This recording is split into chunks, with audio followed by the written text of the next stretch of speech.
My son, ఇన్నాళ్ళు ఏ customs officer అయినా మనల్ని ఎదుర్కొంటే వాడు కష్టాల పాలయ్యేవాడు. ఈ కొత్త కస్టమ్స్ ఆఫీసర్ ఎవడో గాని మన్నే నష్టాల పాలు చేస్తున్నాడు. అవును డాడీ, మీ కుడి భుజం లాంటి నీరుని మీ చేతులతోనే కాల్చి చంపుకునేలా చేశాడు. That's all right my son. Raju కోసం ఎంతో మంది సైనికులు ప్రాణాలు ఇస్తూ ఉంటారు. రేపే ఆ నీరో భార్యకి డబ్బిచ్చి దాని నోరు కట్టేస్తాను. ఈలోగా నువ్వు రెస్ట్ తీసుకో. తొందర కానివ్వండి, ఇల్లంతా సర్దుకోవాలి, ఇక్కడ సామాన్లు అక్కడే ఉన్నాయి.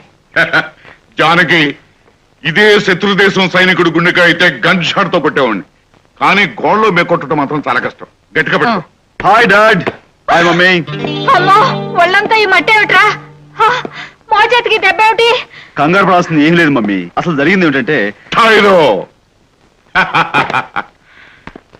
నీ చేతికి రక్తం ఎంతకైందో, నీ బట్టలకు మన్నెంతకైందో నేను చెప్తాను. డాడీ, ఏం జరిగిందో నువ్వు కరెక్ట్ గా చెప్పగలిగితే ఈ వారం మేధావి నువ్వే అని ఒప్పుకుంటాను. Okay okay. Now you are not my son, I am not your father. Okay, you can proceed mister Nagarjuna. Yes mister Chanakya, విను. అప్పుడు టైం సరిగ్గా 9:15. నువ్వు రోడ్డుకి ఈ వైపు నుంచి వస్తున్నావు. ఆ వైపు నుంచి 5 ఏళ్ల కుర్రాడు కాన్వెంట్ స్కూల్ కి వెళ్ళటానికి రైలు విమానంలో వస్తున్నాడు. అదే సమయానికి ఒక లారీ భయ్యరా కుర్రాడు వెనుకొట్టడానికి సిద్ధంగా ఉంది. ఏమండి, కొంచెం మామూలుగా చెప్పండి, భయంగా ఉంది. Don't disturb me.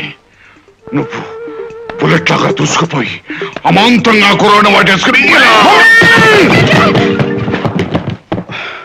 Safe land. Am I correct, Mr. Chanakya? No no, you are wrong mister Nagarjuna. ఏం రాంగో ఏం కరెక్టో అటు ఇటు చేసి మీరు నన్ను నడి విరగొట్టారు. ఇదిగో, ఈసారి మీరు ఏమైనా చెప్పదలుచుకుంటే నాకు దూరంగా నిలబడి చెప్పండి. Sure, don't disturb me. Mr. Chanakya, Yes. I am taking the second chance. Then proceed. అప్పుడు నువ్వు రోడ్డు వెంట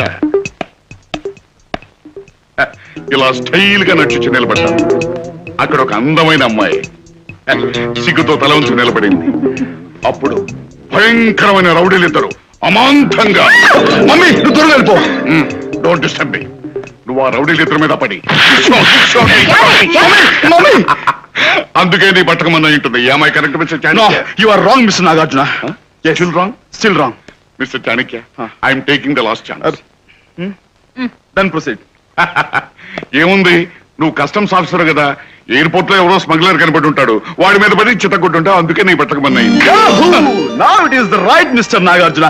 I'm sorry, Daddy. Correct, my son. Hello, my dear Major. Welcome to the old city. Hello doctor ఆరోగ్యం. కమాన్ కమాన్. బాబు చాణక్య, వీడు నేను చెప్పుకుంటా లేరా, doctor ఆరోగ్యం FRCS లండ్. ఈ అమ్మాయి నా కూతురు సౌభాగ్యం ABCD ఇండ్. అన్నయ్య గారు, మేము రాకముందే ఇంత మంచి ఇల్లు చూసి పెట్టినందుకు చాలా సంతోషంగా ఉంది. దాందే ఉందమ్మా. ఇప్పుడు మేము ముఖ్యంగా ఎందుకు వచ్చామంటే అమ్మాయి చదువుతుంది. అంకుల్, మీరు మా ఇంటికి భోజనం కావాలరా. అలాగే అంకుల్, తప్పకుండా వస్తాం. ఆ మాట నువ్వు చెప్పారా? ఇంకా నేను చెప్పేది ఏమిట్రా, మా ఇంట్లో ఏ ఒక్క మాట ఇచ్చినా అందరూ మాట ఇచ్చినట్టే లెక్క. అవునరా, అందుకే మీ కుటుంబాన్ని చూసినప్పుడల్లా నాకు విభజించని భారతదేశం గుర్తుకొస్తూ ఉంటుంది. ఒరే ఆరోగ్యం, ముందు నీ కూతురు ఆరోగ్యం చూడరా. అదే అమ్మాయికి ఏం లేదురా, కొంచెం జలుబు. నానా నానా, ఏమండి ఇలా రండి. ఏమిటి? మీ చెల్లెలు వచ్చింది. వస్తే ఏంటంట? ఈవేళ జీతాలు ఇచ్చే రోజు. లోపల పదండి. ఇదిగో నాన్న డబ్బు, నీ LIC ప్రీమియం 3 వాయిదాలు కట్టు.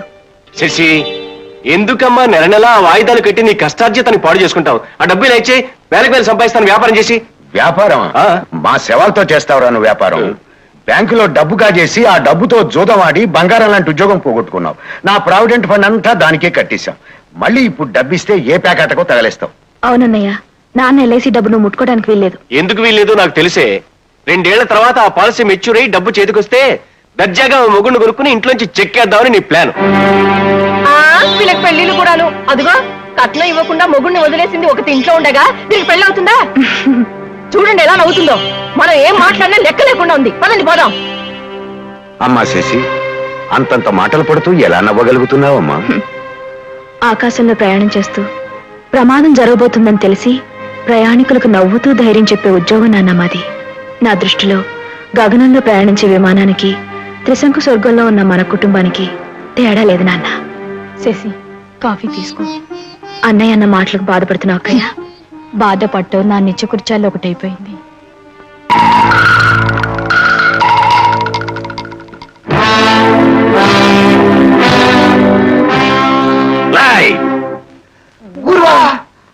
ఒక్క నెల రోజులు నేను లేకపోయేసరికి రంభలేని ఇంద్రసభలా తయారు చేశారా నా రెస్టారెంట్ ని. ఎక్కడ నాట్యం రాణి? రాణి నువ్వు లేకపోయేసరికి పారడు ప్యాసింజర్ తో లేచిపోయింది. రంగాజీ, రాణా గారు తమ్మని ప్రకృతి సేవా సదనానికి తీసుకురమ్మన్నారు. ఆ పిలుపు ఇంకా రాలేదేమిటా అని ఎదురు చూస్తున్నాను. పదండి.